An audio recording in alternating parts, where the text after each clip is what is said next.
Tinapay mula sa langit. A daily morning devotion with CRC Family.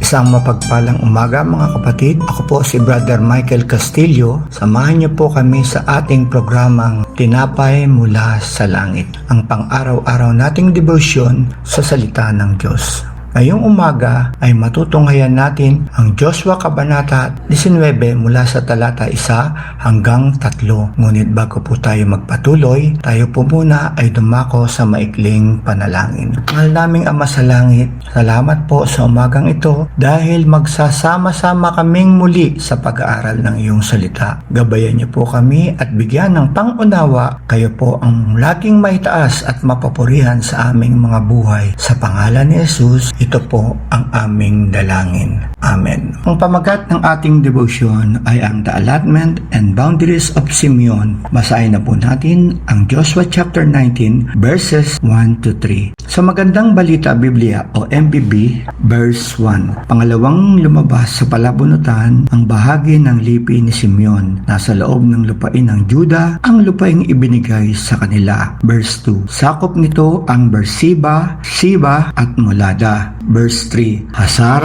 Shual, Bala at Esem. Ibinakita ng talatang ito na ang lipi ni Simeon ang nakatanggap ng bahagi ayon sa ikalawang palabunutan. Ang paggamit ng palabunutan ay hindi basta swerte, kundi isang paraan upang ipakita na ang Diyos mismo ang nagpasya kung kanino mapupunta ang bawat bahagi. Ipinapakita nito na ang Diyos ay makatarungan at tapat sa kanyang pamamahagi ng pagpapala. Ang lupain ni Simeon ay nasa loob ng teritoryo ng Juda. Dahil napakalaki ng bahagi ng Juda, mula sa sobrang pagpapala ni Juda, kinuha ng Diyos ang bahagi upang ibigay kay Simeon. Dito natin makikita na ang tunay na pagpapala ay may layuning maibahagi sa iba. Ang sobra sa atin ay maaring gamitin ng Diyos upang matugunan ang pangangailangan ng iba. Sina Juda at Simeon ay parehong anak ni Leah. Mababasa natin ito sa Genesis 29 verses 33-35. Kaya sila ay magkadugo. Ang paglalagay ng Diyos sa kanila sa magkalapit na lupain ay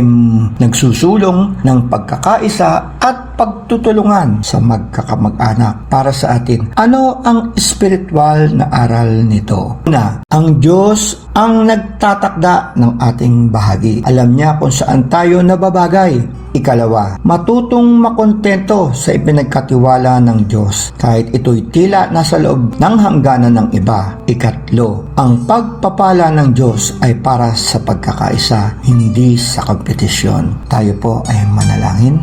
Salamat po Ama, tunay po na ang iyong pagpapala ay makatarungan, may layunin at nagbubuklod.